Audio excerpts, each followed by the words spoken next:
Hi welcome to our channel BK808 cricket fever.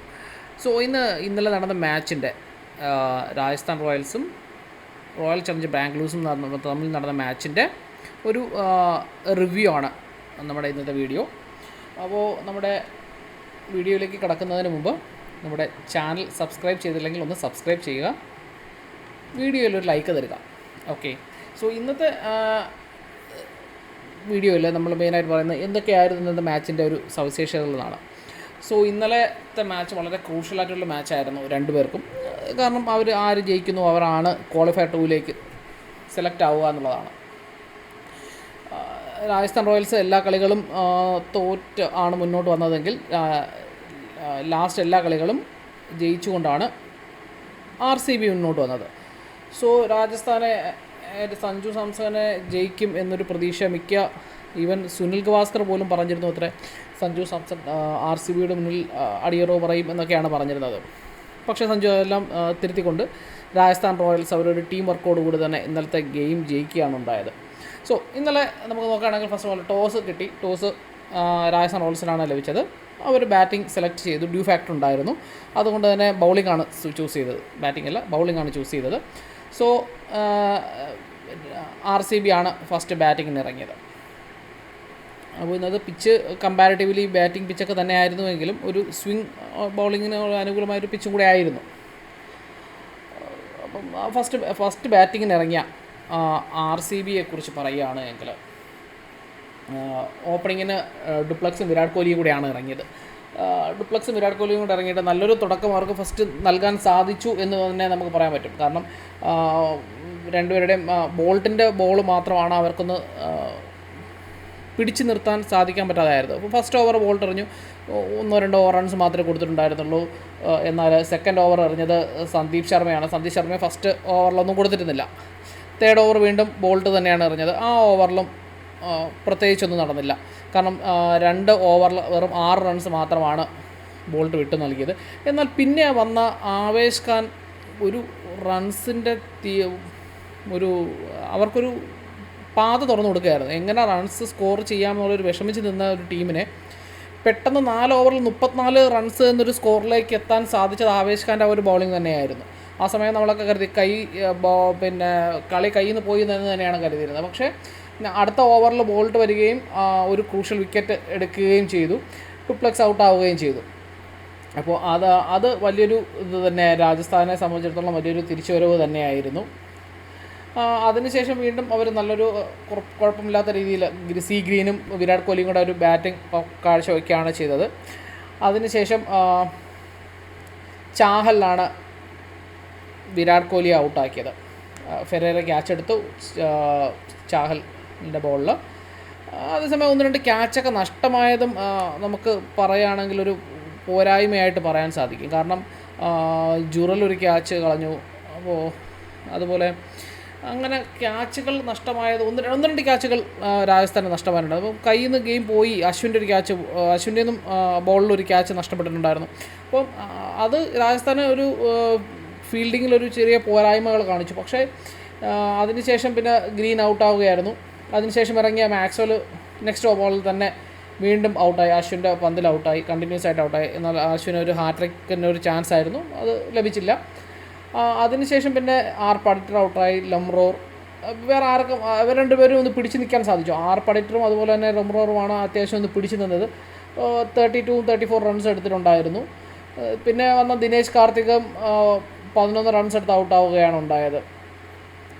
Swapnil Singh ഔട്ടായിട്ടില്ല. എന്നാൽ K Sharma ഇറങ്ങി. K ശർമ്മയും വലുതായി റൺസ് ഒന്നും എടുക്കാതെ പുറത്താവുകയാണ് ചെയ്തത്. എന്നാൽ ഇന്നത്തെ നിശ്ചിത 20 ഓവറിൽ 172 റൺസിന് 8 വിക്കറ്റിന് 172 റൺസാണ് ബാംഗ്ലൂർ സ്വന്തമാക്കിയത്. എന്നാൽ ഇന്നത്തെ മൊത്തത്തിലൊരു മാച്ച് കാണുമ്പോൾ ഒരു പവലിനെ മൊത്തത്തിൽ ഗ്രൗണ്ട് ഫില്ലാക്കി നിർത്തിയിരുന്നത് പോലെയായിരുന്നു. എവിടെയൊക്കെ ക്യാച്ച് വരുന്നു അതൊക്കെ പവലിൻ്റെ കയ്യിൽ സേഫാണ് എന്നുള്ള രീതിയിലാണ് ഇന്നലെ പോയത്. ഇന്നലെ 4 ക്യാച്ചുകളാണ് പവലെടുത്തത്. അപ്പോൾ പവൽ ഇന്നലെ നല്ല രീതിയിലൊരു പെർഫോമൻസ് തന്നെ കാഴ്ചവെച്ചു. ബാറ്റ് ചെയ്യാതെ തന്നെ നല്ലൊരു പെർഫോമൻസ് കാഴ്ചവെച്ചാണ് നിന്നത്. അപ്പോൾ അത് തന്നെ ആവേശ് ഖാനെ ലാസ്റ്റ് ഓവറിൽ വിക്കറ്റ് സ്വന്തമാക്കാൻ സാധിച്ചു എന്നുള്ള വലിയൊരു കാര്യം തന്നെയായിരുന്നു. ആവേശ് ഖാൻ 3 വിക്കറ്റും അതുപോലെ അശ്വിൻ 2 വിക്കറ്റും ബോൾട്ട് 1 വിക്കറ്റ് ചാഹൽ 1 വിക്കറ്റ്. ചാഹലിനും ആവേശ് ഖാനും അത്യാവശ്യം നല്ല രീതിയിൽ ബാറ്റ്സ്മാൻമാർ എൻജോയ് ചെയ്ത് കളിച്ചിട്ടുണ്ടായിരുന്നു. കാരണം 4 ഓവറിൽ 43 ചാഹൽ കൊടുത്തപ്പോൾ 4 ഓവറിൽ 44 റൺസാണ് ആവേശ് ഖാൻ കൊടുത്തത്. എന്നാൽ 3 വിക്കറ്റ് നേടുകയുണ്ടേ, അത് വലിയൊരു ടേണിംഗ് പോയിൻ്റ് തന്നെയായിരുന്നു. എന്നാൽ സഞ്ജു പിന്നെ അശ്വിനെ സംബന്ധിച്ച് പറയുകയാണെങ്കിൽ 4 ഓവറിൽ 19 റൺസ് മാത്രം നൽകി 2 വിക്കറ്റാണ് സഞ്ജു എടുത്തത്. ബോൾട്ടും 16 റൺസ് മാത്രം നൽകിയാണ് 1 വിക്കറ്റ് സ്വന്തമാക്കിയത്. ക്രൂഷ്യൽ വിക്കറ്റ് തന്നെയായിരുന്നു അവർ രണ്ടുപേരും സ്വന്തമാക്കിയതെന്ന് പറയാം. എന്നാൽ മറുപടി ബാറ്റിംഗ് ആരംഭിച്ച രാജസ്ഥാൻ റോയൽസിൻ്റെ കാര്യം എടുക്കുകയാണ് എങ്കിൽ തുടക്കത്തിൽ അവർ വളരെ സ്ലോയിലാണ് കളി തുടങ്ങിയത്.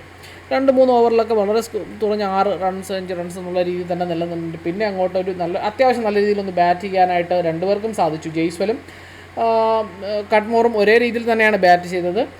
ജയ്സ്വൽ ആദ്യം കട്ട്മോറാണ് ഔട്ടായത്. ഫർഗൂസൻ്റെ ബോളിൽ 20 റൺസ് എടുത്ത് ഔട്ടായി. സഞ്ജു സാംസങ് 17 റൺസിന് ആണ് ഔട്ടായത്. സഞ്ജു ഒരു ഫോമിലൊന്ന് കളിച്ച് വരികയായിരുന്നു. പക്ഷേ അത് ഒരു വൈഡ് ബോൾ, ഒരു ഓഫ് വൈഡ് ബോൾ വന്ന ബോളിൽ അടിക്കാൻ ഗ്രീസിന് പുറത്തിറങ്ങി അടിക്കാൻ ശ്രമിക്കുകയും അത് സ്പിന്നറിൻ്റെ ബോളും കൂടിയാണ്. നോർമലി ആ സമയത്താണ് ദിനേശ് കാർത്തിക് ഔട്ടാക്കിയത്, സഞ്ജുവിനെ സ്റ്റംപ് ചെയ്ത് ഔട്ടാക്കിയത്. എന്നാൽ നമ്മൾ നോർമലി കണ്ടുവരാറുള്ള സഞ്ജു നോർമലി യൂസ് ചെയ്യാനുള്ളൊരു ട്രിക്കാണ് പിന്നെ ചാഹലിൻ്റെ ബോളിലായാലും ഒക്കെ ഒരു ഓഫ് വൈഡ് ബോൾ എറിഞ്ഞിട്ട് സ്റ്റംപ് ചെയ്യുക എന്നുള്ളത്. എന്നാൽ ആ ഒരു രീതിയിൽ തന്നെ സഞ്ജു ഇന്നലെ ഔട്ടാവുകയുണ്ടായി എന്നുള്ളത് ഒരു കാര്യം തന്നെയാണ്, ശ്രദ്ധിക്കേണ്ട കാര്യം തന്നെയാണ്. എന്നാൽ പിന്നീട് വന്ന പരാഗും ജയ്സ്വലും കൂടെ അത്യാവശ്യം നല്ല രീതിയിൽ പാർട്ണർഷിപ്പ് കീപ്പ് ചെയ്തു. ജയ്സ്വൽ 45 റൺസ് എടുത്ത് ഔട്ടാവുകയാണ് ഉണ്ടായത്. ഹാഫ് സെഞ്ചുറി പൂർത്തിയാക്കാൻ സാധിച്ചില്ല. അതിനുശേഷം വന്ന ജുറൽ ഒരു അനാവശ്യ റൺ ഔട്ടായിരുന്നു എന്ന് വേണമെങ്കിൽ പറയാം. 2 റൺ എടുക്കാൻ ശ്രമിക്കുന്നതിനിടയിലാണ് ഔട്ടായത്. അവിടെ അതിൻ്റെ ആവശ്യം ഉണ്ടായിരുന്നില്ല എന്ന് തോന്നുന്നു. അതിനുശേഷം ഹെഡ്മെയറാണ് വന്നത്. ഹെഡ്മെയർ നല്ലൊരു നല്ല കോൺഫിഡൻറ്റോടെയാണ് കളിച്ചത്.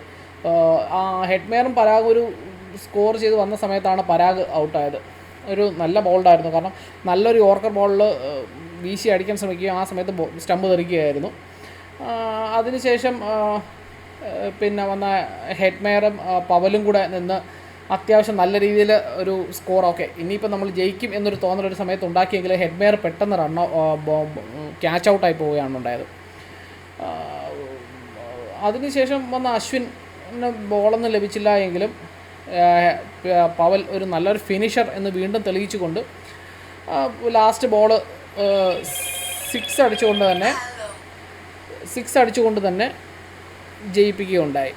സോ ഫർഗൂസൻ്റെ ലാസ്റ്റ് ബോളായിരുന്നു 19th ഓവറിൽ. അതിൽ 6 അടിച്ചുകൊണ്ട് തന്നെ പവൽ ജയിപ്പിക്കുകയുണ്ടായി. സോ പവൽ ഒരു ഗുഡ് ഫിനിഷറാണ് എന്നുള്ള കാര്യം അതോടെ വളരെ വ്യക്തമാവുകയാണ് ചെയ്തത്. അങ്ങനെ രാജസ്ഥാൻ റോയൽസ് ഇന്നലത്തെ മാച്ചോടുകൂടി ക്വാളിഫയർ 2ലേക്ക് ക്വാളിഫൈ ചെയ്തിട്ടുണ്ട്. സോ ഇനിത്തെ മാച്ച് എന്ന് പറയുന്നത് സൺറൈസേഴ്സ് ഹൈദരാബാദും രാജസ്ഥാൻ റോയൽസും തമ്മിലാണ്. 24th മെയ്ക്കാണ് മാച്ച് നടക്കുന്നത്. MA ചിദംബരം സ്റ്റേഡിയം ചെന്നൈയിലാണ്. അതിനിടയിൽ എനിക്ക് തോന്നുന്നു രാജസ്ഥാൻ റോയൽസിൻ്റെ ടീമിൽ കുറച്ച് അസുഖങ്ങളോ എന്തൊക്കെയോ ബാധിച്ചിട്ടുണ്ടെന്ന് തോന്നുന്നു. ഇന്നലെ സഞ്ജു എന്തൊക്കെയോ പറയുന്നുണ്ടായിരുന്നു. സോ അങ്ങനെയൊക്കെ അതൊരു ചെറിയൊരു ആശങ്കയായി നിലനിൽക്കുന്നുണ്ട് രാജസ്ഥാന്. എന്നിരുന്നാലും രാജസ്ഥാൻ അതുപോലെ തന്നെ നല്ല രീതിയിൽ തന്നെ കളിച്ച് മുന്നോട്ട് പോകും. ഈ കളിയും ജയിക്കും എന്ന് വിശ്വസിക്കാം. So stay tune with us for more videos. Thank U.